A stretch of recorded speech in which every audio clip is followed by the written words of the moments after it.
Okay, jumping back into it. Lawyers are arguing about how to move forward with questioning Patsy. And really, Patsy's attorney is trying to frame it to where she doesn't have to answer questions that might incriminate her, is really what he's trying to do. Mrs. Ramsey, I have shown you what has been marked plaintiff's exhibit, I believe number 13 for, or maybe, has it been marked? Yes. Plaintiff's exhibit number 13 for identification. Have you had an opportunity to review the document that I've handed you? Yes, I have. Okay. I'm now going to ask you again, do you remember giving an interview for the National Enquirer? I remember talking with them as part of litigation we had with them concerning Burke. Okay. Now, I just want to ask you, do we need to do that again?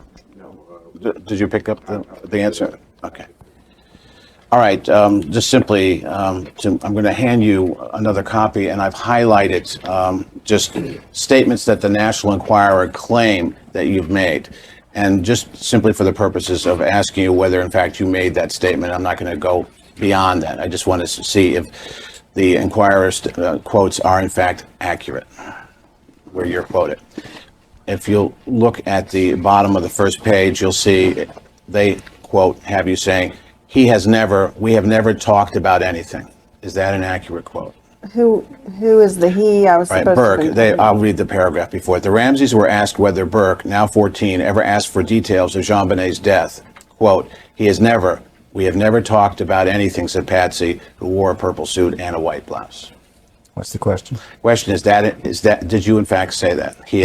We have never talked about anything. In that context. Is this quote accurate? With respect yeah, but to... I mean, they may have talked to her in an interview and taken bits and pieces out of context. I mean, I don't know. I don't remember whether I said that in conjunction with having talked to Burke or not. Okay. Is that substantially, is that accurate? Have you ever talked to Burke about anything regarding the JonBenet murder, as they've stated here? That's all I want to determine, whether that's accurate. Yes, we've talked about some things. Yeah, okay. Is the substance of that quote accurate or inaccurate? Well, I may have said that, but it may not have been about talking to Burke or not. I'd have to see, they take things out of context a lot. Oh, okay, I just want to know what it is that they are taking out of context here. So, again, I don't mean to belabor this. Did you or did you not, in substance, say that you've never talked to Burke about anything to the National Enquirer? I don't remember saying that.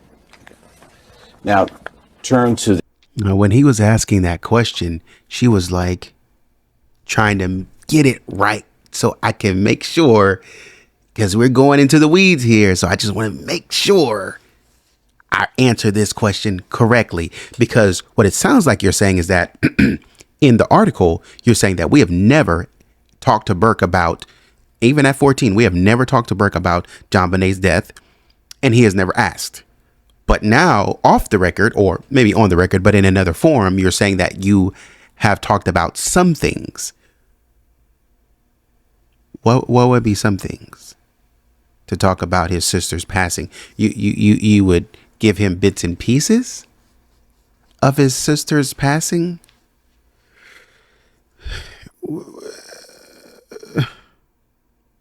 I guess I'm a little thrown off, because the young man at 9 years old was talking to the police just about what he knows. And his mom was freaking out, and had something to do with JonBenet. But, hopefully it had nothing to do with JonBenet is what he said. He also talked about JonBenet could have been hit over the head with a hammer. That was at 9. So apparently y'all talked to him about something. But you're telling us here that you have told him, well, first of all, through the Enquirer, you're telling him that you haven't. And then in the deposition, some things. Okay. Just trying to get the story straight. The next page, and you'll see highlighted on the right, quote, when children are really tired and they don't go potty before they go to bed, sometimes they have accidents, unquote. One, do you remember making that statement to the Inquirer? That sounds like something I may have said. Okay. Is it substantively correct then? Yes, I believe so. Okay, thank you. I draw your attention down a little bit further where, quote, and I'm going to read the paragraph just prior to your quote to put it in context. Patsy, who was naturally right-handed, was asked if she could write with her left hand. Quote, "Can I write with my left hand?" she said, pondering the question. A smile crossed her face and she replied, quote, "I can, but not very well," unquote. Did you make that statement to the Inquirer? It sounds like something I might have said, yes. Okay. Is it substantively correct that you can write with your left hand, though not very well? Well, I am not left-handed. If push came to shove, I could probably write something if I'd broken my right arm, but I am not in the manner of writing with my left hand all the I time. know that. Have you That's ever what I told said. anybody at any time that you were ambidextrous? No. That's all with respect to that. Thank you. All right. Now, with respect to your book, do you have the book here? I'm going to ask you to turn to page 283.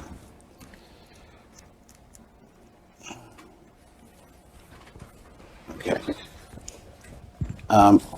In fact, what I'm going to do is I'm going to exchange this and just show you the highlighted portion there. And I just, if you wouldn't mind, I'd like you to read it to yourself and then read it out loud.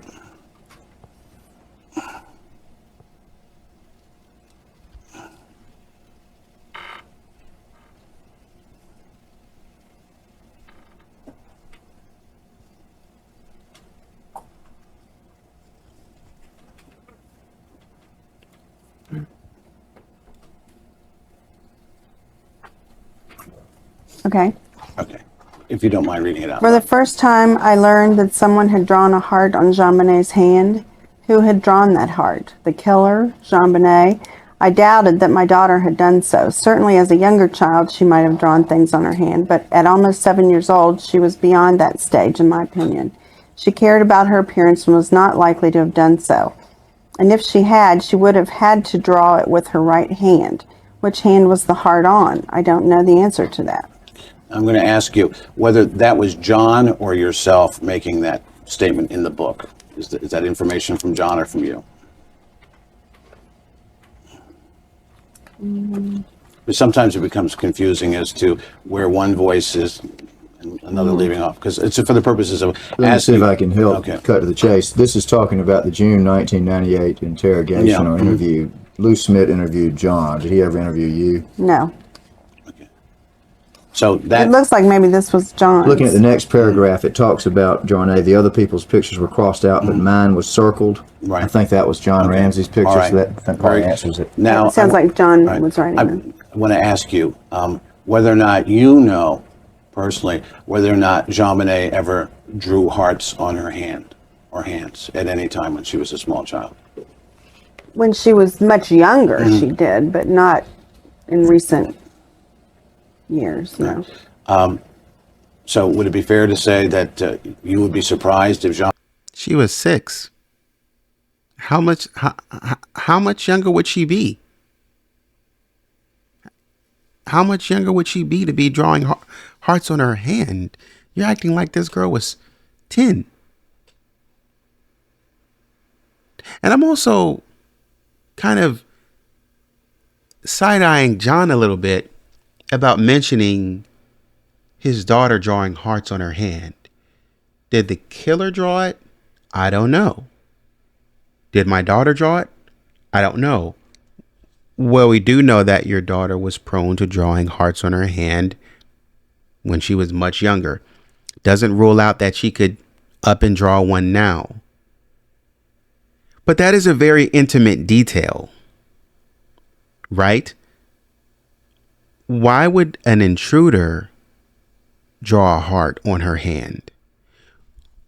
And this is what I was saying in previous videos. You're mentioning very intimate details about certain things, where certain things are placed in the house that the intruder would have had to get to. Drawing with your left hand or your right hand, being ambidextrous, and then JonBenet drawing on, or whoever drew on JonBenet's hand. These are very specific, intimate details. Why would an intruder care or know these things? At what point in time, John, I gotta ask you, what point in time, this is what I'm saying. Y'all are acting like this killer is sitting here playing in the house. At what point in time would the killer be like, you know what? Just flash around the kitchen with his flashlight so I can be caught. Number one, you know what? Are you hungry, JonBenet? You want some pineapples? You know what? Let's sit at the table, and at this point, we can draw a pretty little heart on your hand. JonBenet, would you like that? Don't worry, I'm not concerned that anybody will come downstairs, because I know, as the killer, I know that Burke is not going to come out of his room. He has no reason to. Your mom has taken melatonin as the killer and as the intruder. I know that. And whatever reason that your dad's not going to come down the stairs, I don't know, but I'm fairly confident that he's not. What intruder is doing that? JonBenet had drawn a heart in her hand the day before. Yes. Do you know whether or not JonBenet had either washed her hands or had either bathed or showered prior to going to bed that night at any time on December 25th? I can't recall. Okay. If she had drawn a heart in her hand, do you think you might have seen it sometime during the day? I may have. I don't remember seeing a heart. Okay. If you took her straight to bed, then she didn't take a bath. Are you surprised that the autopsy apparently indicates that there might have been a heart drawn in her hand? Yes. Did you ever at any time tell anybody that you were in the habit or practice of drawing hearts in JonBenet Ramsey's hand? No. Just as a sign of affection? No. Okay. I'm going to give this back to you, and I'll take that back. Thank you. Thank you. All right. I love that question. I'd like to ask you, with respect to the beauty pageants regarding JonBenet Ramsey,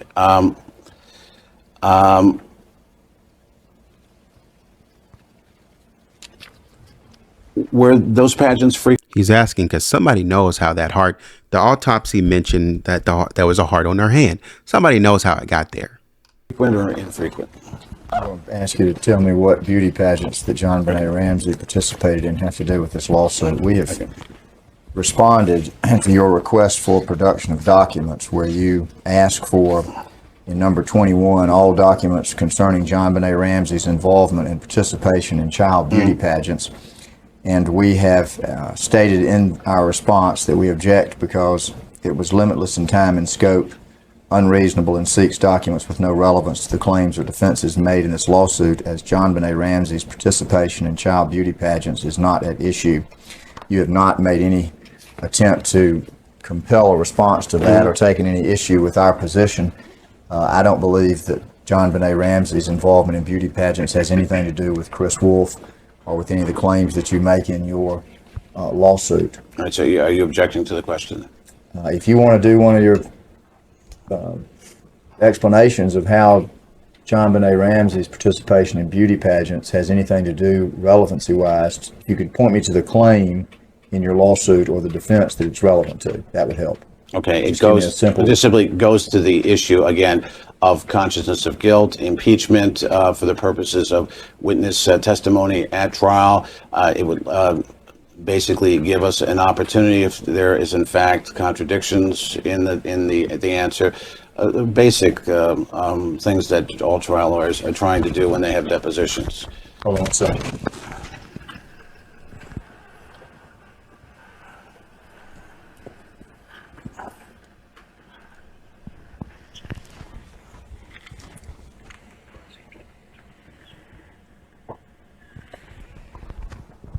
I'm going to give you some leeway on this issue in terms of questioning. Your question, as I understand it, is now asking whether the pageants were frequent or infrequent. We'll do it on a case. Actually, We'll do it on a case of question by question basis, understanding that I think that the relevancy here is tenuous at best. But I'm going to give you the opportunity to go through it a little bit. I just simply want to know whether or not, as her mother, you felt that the level of activity in beauty pageants was high or low in your mind. Low. No. Did you keep a room in the house known as the pageant room in your home in Boulder? No. Okay. Did you keep a room where you kept all your trophies and all of JonBenet's pageant trophies in your home in Boulder? She had some in her room, some in the playroom. There were different places. I just have one other question. Did you at any time tell anyone that JonBenet was going to be the next Miss America? Or that she was being groomed to be the next Miss America? Well, she could hardly be the next Miss America. She was only 6 years old. No, I understand. But at the time you were taking to the beauty pageants, did you at any time say to anybody that you were grooming JonBenet to be the next Miss America? I don't know. I may have said something Okay, like just that. if you don't know, fine. All right, how are we doing with the time, gentlemen? As far as A little before 12. Okay, how much longer before if you'd like 12 to. are we? Just a few minutes. Well, why don't we break for lunch? This would be a good time. Whatever you'd like to do. Is an hour adequate for everybody? Mrs. Ramsey, I doubt, Lynn, I should address this to you. We're not going to run more than tops 2 hours past the lunchtime, and it may not even be that much. So 3. Okay. Yeah. Whatever. All right. I mean, we're here Okay. for as long as No, you I want us understand, but here. I'm just giving you a rough idea so that everybody can be Is there- mentally out the door Is there around that hour. any chance that you would like to go ahead and take John to see if there's a chance you could finish him I today? and haven't maybe finished get my back early? preparation. I'd just like to start fresh in the morning and Okay. just review I the just wanted to answers. make and that things. offer to you in Yeah, case but you thank wanna you try very to- much. It'll be a little bit longer than just a couple of hours. Okay. At the end of today, and thank you very much. Okay. All right. We're on video record at 11:55. We're on video record at 1:03. Okay. Mrs. Ramsey, I'm going to ask you if you can tell me who Chris Wolf is. Do you know who Chris Wolf is? Yes, I can tell you who he is. Yep. He is a suspect in the murder of our daughter. When you say a suspect, how do you know he's a suspect in the murder of your daughter? Well, I understand that the police had him as a suspect early in 1997.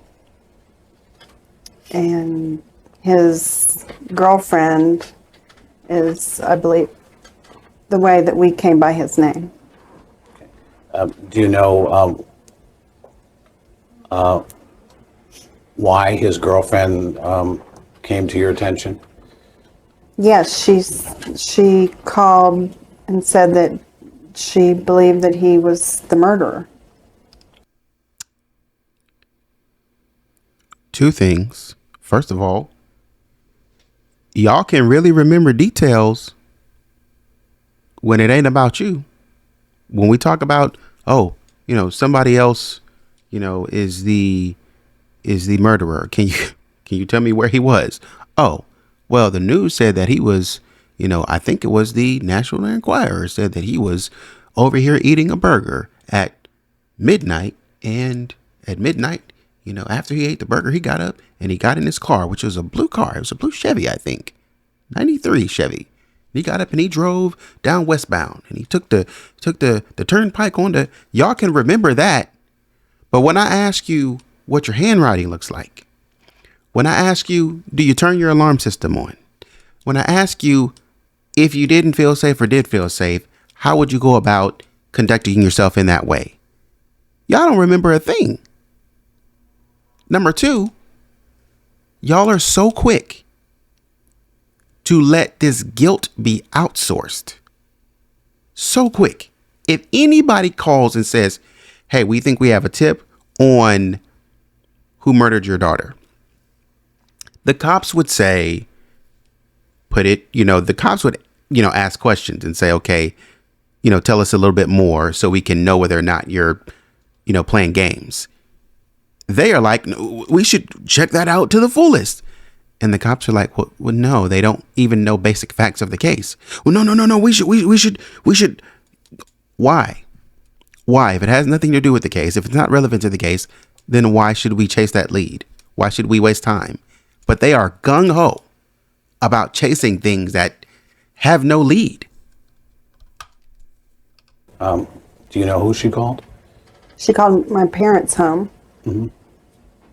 And I believe she had tried to call the Boulder Police Department, but they had not returned her calls. And do you know who it was that she spoke to in your family with respect to? I think initially she spoke with my mother, and then I believe my sister. Do you know the substance of what she said to your mother? Generally, she said that she was his girlfriend. He came home to her residence. Apparently, they were living together. He came home late in the middle of the night, changed his clothes, and acted very strangely the next morning when he saw that things were being reported. Now, did you just say earlier in your answer that she had been attempting to contact the Boulder police, but had been unsuccessful and therefore was contacting your parents for that reason? I'm objecting to the form of the question and states the witness's testimony. Okay. Can I have a read back with respect to the answer? I believe that she had tried to call the Boulder Police Department, but they had not returned her calls. I don't think that means that she had not ever spoken with them. Oh, I see. I see. Okay. Well, I was about to ask her if she could clarify that, whether she knew whether or not it was that she was, the calls were being returned because they had never spoken to her. I don't know. I just know that she apparently had made an attempt to reach them. Okay. Do you know what your parents did with the information that, or the person that spoke to her on the phone, your parents' home, what they did with that information? Did they call anybody, or? Well, I think they told us about it. Do you know who they told? Not, revealing any attorney-client privilege. Well, I mean, somehow in the chain of events, we found out about it, alerted our investigators about it, and then I don't know what happened after that. Do you remember when you first heard about Chris Wolf as a potential murder suspect? You personally? I can't remember exactly now.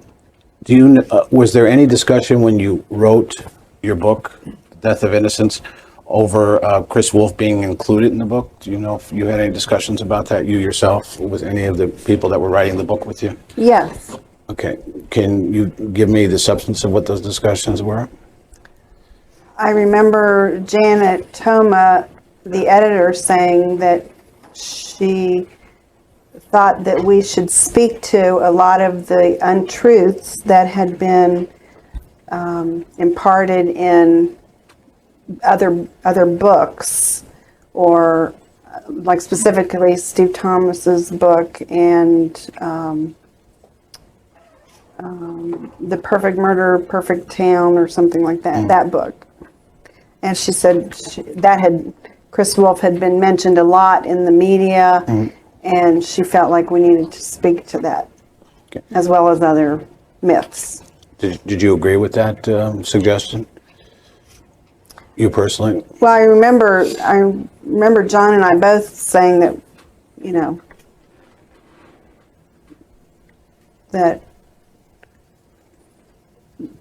we kind of, said, well, are you sure we should really go into all that detail? And she said, absolutely. She felt the readers wanted to know, any untruths that we knew of and could refute.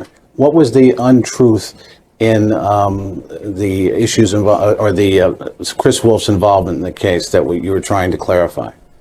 What was the untruth in reporting that Chris Wolf was a suspect? What was your editor and what were you trying to clarify by reporting that in your book? Well, I don't know that was an untruth. I think she was just saying that his name had been brought up quite a number of times, as had Bill McReynolds and Linda Hoffman Pugh, and those were kind of the names being bantered about in the media and other publications, and she felt like we needed to speak to those, talk about Fleet White, talk about just names and incidents that were sort of the no footprints in the snow, all those little urban legends, we called them, Well, what was the urban legend about Chris Wolf that you were trying to clarify? I'm going to object to the form. I think y'all might be missing each other. I think she's talking about dealing with myths and urban legends and addressing individuals that have been talked about. And you're saying that it's one and the same, and that may be what she's saying, but I don't think she means that. If you're misunderstanding, maybe y'all could clarify what you're talking about. Well, okay. Well, the editor said that she felt like we should, anything that had been already out there in the public, that we should talk about if we knew anything about that. Okay. So that it wasn't, Chris Wolf's name was not an urban legend. That was a true statement that he had been a suspect. Right. Do you feel that he was fairly a suspect? Was he fairly a suspect? Yeah. Do you feel that it was fair that he was a murder suspect? Or had been From discussed what as I such? know about his background, yes, I do. Okay. And do you feel that What was in his background? What was in his background? He was a journalist. Questionable and suspicious things, of course, possibly. But did he have an extensive background? the other media that your editor was referring to, like Perfect Murder, Perfect Town, or whatever, that there was anything that you needed to correct in the way of misinformation? I have never read that book, so I don't know. I can't say that specifically. She just said that his name had been mentioned, so so we just, she wanted us to address that. Were you ever given an opportunity to evidence that would implicate Chris Wolf in this crime? You personally? Given any evidence or an opportunity to look at any evidence without telling me what it was? Did your investigators come to you and say, we have evidence concerning Chris Wolf? And you guys are going to go into now. I don't want to go into anything other than attorney-client privilege or work product privilege, I think. So anything other than what you may have learned from your attorney's investigators or your attorneys, he's entitled to know. Otherwise, I think he would agree it's privilege. Yeah, I just want to know if you were ever shown any evidence without identifying who showed it, just simply among the group of people that you associated with in helping you solve this crime. Did anybody within your own group show you evidence of Chris Wolf's involvement without identifying who the people were that showed it to you? Just in a general way. Did you ever see a file about Chris Wolf's involvement in the crime that may have been prepared for you by somebody working for you? Well, it might have been prepared by somebody working for it, regardless of who it was prepared for. Yeah, and you just Do you understand what he's asking? Not quite. no, just simply, again, I have to tread Well, on a you're fine saying line that here. the evidence. Yeah, did you ever see anything, in I have writing? seen some of his effects. Is that what you're saying? Yeah, Yes, I have. or anything that was purported evidence pointing to Chris Wolf as a potential murder suspect. Have you ever actually physically seen any of that yourself? I have seen some of his personal effects, yes. Okay. Were these personal effects meant to show that he might, in fact, be a murder suspect or be someone who could have killed your daughter? I believe so. Okay. I think what he's getting at is, where did you get this notion that Chris Wolf could have murdered your daughter? Other than what people have told you, where did you get this notion? Does he have a history of assaulting people or children? I can't find that he does. So I think the question is being asked, and which goes to the defamation lawsuit put forth by Chris, was without anybody telling you about me, how did you come to the conclusion that I would do something like this? Number one. Number two, be bold enough to put it in a book without any legitimate proof other than what your attorneys gave you, maybe what the cops gave you. How did you come to that conclusion? I have one sort of quick question here. Did your sister Pam ever tell you that she knew who the killer of JonBenet Ramsey was? No, she didn't. Never made a statement like that to you? Not emphatically like that. She's given me her opinion of who she thought might be this or that. Right. Did she tell you who, in her opinion, she thought was the killer? Yes. Can you name the person in question or persons that she thought were the killer? Was or were the killer? Is. Could I? Yes, Yeah. I could. Would you? Well, she's named several people. Could you just give me their names? Let me ask you, Appropriate? JonBenet. Well, I mean, what possible relevance could it have? I don't know if Chris Wolf is one of them or not. You could ask that, I think. But what possible relevance could it have to your claims to go into the issue of who her sister says she believes might be the killer? Well, because her sister actually made statements that got reported in the media to the effect that she knew who the killer was, in fact, had seen that person only recently.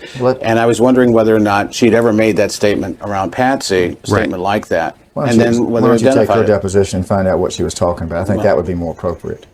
Okay, I'll take that under advisement then, thank you.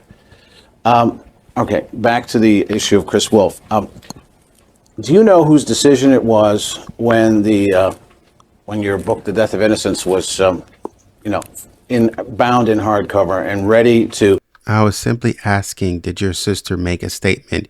Because your sister seemed pretty confident that Chris Wolf was the killer, and she said that publicly. I'm wondering if that public statement by your sister got back to you as a sister. You don't think that that would be relevant? Because I'm just asking you, how would you come to the conclusion that this was Chris? Because Chris might have a legitimate, and he didn't, by the way. I think that case was dismissed in 2003, but 2 years later after this.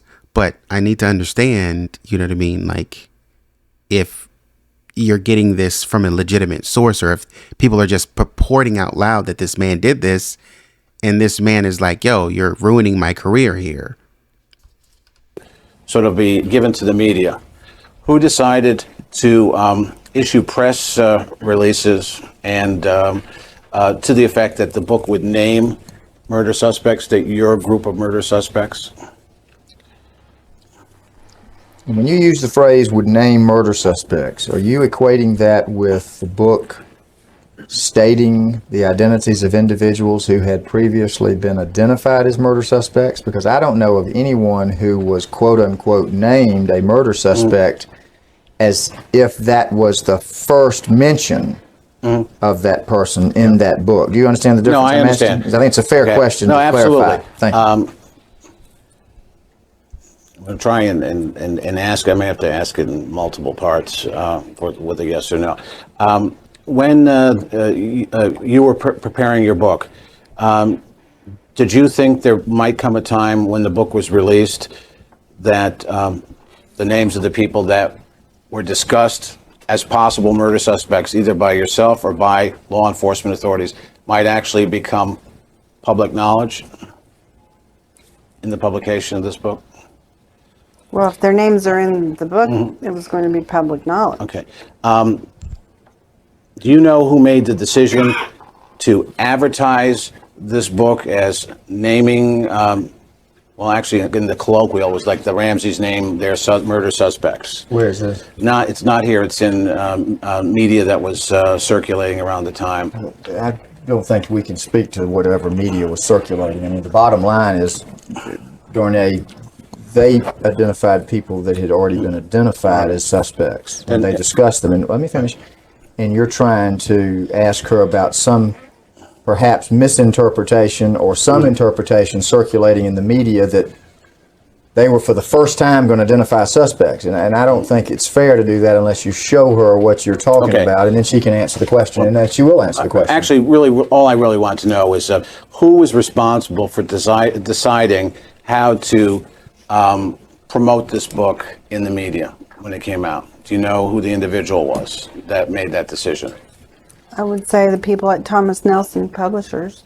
Was there any specific person that you know of personally that was going to be making those decisions or did make those decisions on how to promote the book?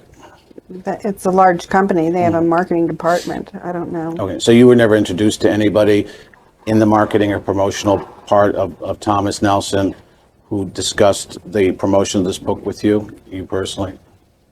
Said, well, this is what we're going to do or not going to do? I don't remember having those specific discussions. Okay, so you weren't actually asked for your advice with respect to any of the marketing of the book. There was no discussion between author and the marketing or promotion part of it. Not that I remember, no. Okay, thank you. Now,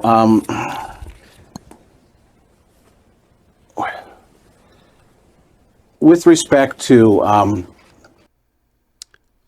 maybe she doesn't remember, but I think they were briefed on, because her and John don't seem like the kind of people to just kind of sit back and just let people take off with things, especially if you're trying to control the narrative around the book. I mean, this book is being put out to control the narrative, right? You would want to be involved in the marketing in order to understand or to make sure that the book didn't market you unfavorably in any kind of way. So, maybe, you don't remember certain conversations specifically, but it's hard for me to believe that you weren't in any marketing meetings on how, and especially with your counsel, with your counsel, it's hard for me to believe that you weren't involved in any kind of way. So, Steve Thomas. Do you understand the question to include perhaps asking the input on who wrote the interview?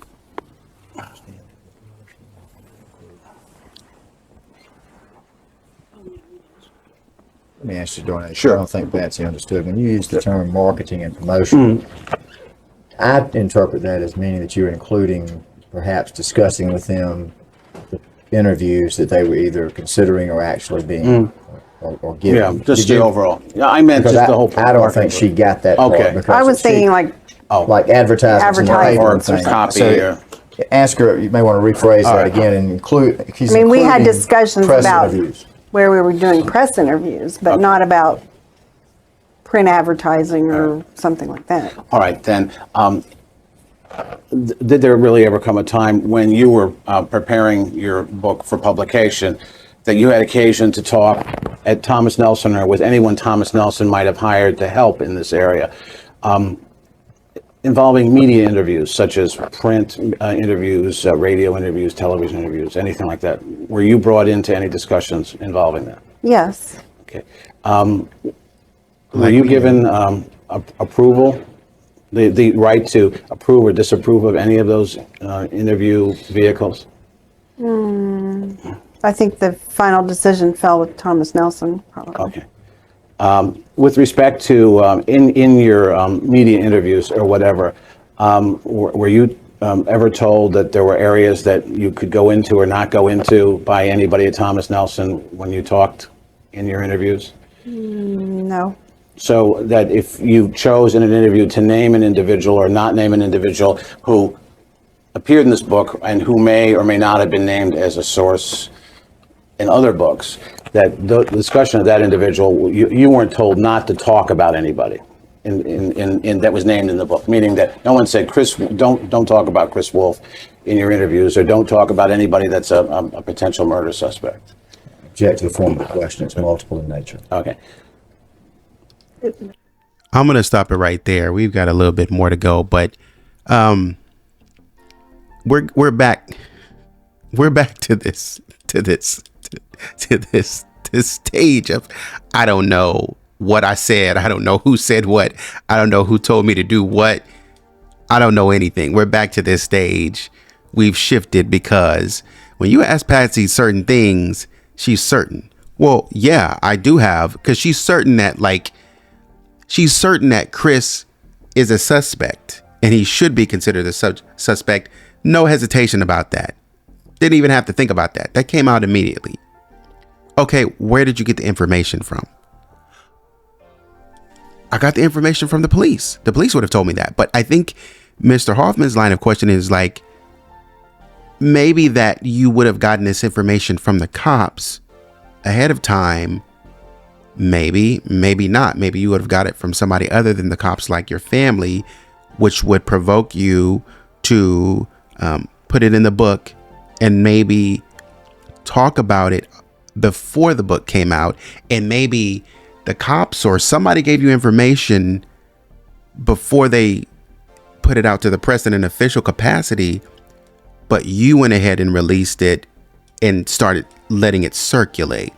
And you were free to do that because Thomas Nelson let you be free to do that. Thomas Nelson hadn't released it yet. The police hadn't released it yet. Nobody released it yet except for you. That's, I think, where he's trying to go. So let me know what you think. Like, share, subscribe, comment, engage. Looking for your feedback. These opinions are my own.